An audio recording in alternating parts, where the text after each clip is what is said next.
တကယ်တော့လေလူတွေကလေငါဒီလောက်ကောင်းမှုကုသိုလ်တွေလုပ်ရတာနဲ့ဒီလောက်ကောင်းတာတွေလုပ်နေရတာနဲ့ဘာကြောင့်ငါတယောက်တည်းမှာပဲအဆိုးတွေကြုံနေရတာလဲဆိုပြီးတော့လူတွေကအမြဲတမ်းတွေးတတ်ကြတယ်ပေါ့နော်တကယ်တော့လေအဲ့ဒီအတွေ့ကိုပြန်ပြောင်းပြီးတော့တွေးလိုက်ပါဘာလို့လဲဆိုတော့ဒီလောက်ကောင်းမှုကုသိုလ်တွေလုပ်နေလို့ဒီလောက်လေးပဲဖြစ်တယ်လို့ပြန်ပြီးတော့တွေးကြည့်လိုက်ပါဒါဆိုလို့ရှိရင်ကိုယ်တိုင်လည်းစိတ်သက်သာရရတယ်ပေါ့အတိတ်ဘဝမကောင်းတာတွေလုပ်ခဲ့သမျှဒီဘဝမှာခံစားနေရရင်နောက်သက်တရားကိုမကောင်းတာတွေပြန်မပါလာဖို့အခုလက်ရှိဘဝလေးမှာစိတ်ချမ်းသာအောင်နေမယ်အကောင်းဆုံးဖြစ်အောင်နေပြီးကိုယ်စိတ်ကိုအဖြူစင်ဆုံးထားပြီးတော့နေမယ်ဆိုလို့ရှိရင်တော့နောက်ဘဝကျရင်တော့ဒီလိုမျိုးပူလောင်ရမှာမဟုတ်တော့ဘူးဒီလိုမျိုးတောကတွေလည်းမရောက်တော့ဘူးလို့တော့ထင်နေပေါ့နော်တကယ်တော့လေချမ်းသာခြင်းဆိုတာက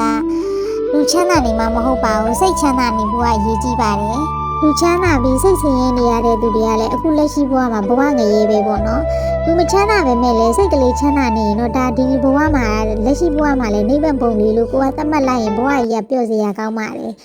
ပူလောင်မှုတွေကလေများများလိုချင်လေများများပူလောင်ရလေနည်းနည်းလိုချင်တဲ့သူတွေကလည်းနည်းနည်းပူလောင်ရတယ်ပေါ့နော်ဘာမှမလိုချင်တဲ့လူတွေဆိုလို့ရှိရင်ဘာမှမပူလောင်ရတော့ဘူးပေါ့နော်ဒါကြောင့်မလို့လက်ရှိဘဝလေးမှာကိုယ့်ဘဝကိုအကောင်းဆုံးဖြတ်သန်းမှာပူ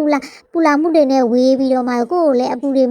ကိုစီကိုလည်းအပူတွေမလာရအောင်ကိုစီကအပူတွေကိုလည်းသူများစီကိုမပေးမိအောင်ကိုဘဝမှာအကောင်းဆုံးနေထိုင်ဖို့မဖြစ်ပါဒီဘလော့လေးကနေပြီးတော့စကားလက်ဆောင်လေးလာပြီးတော့မှပြပြပေးတာပေါ့နော်အားလုံးပဲအဆင်ပြေကြပါစေရှင်တတ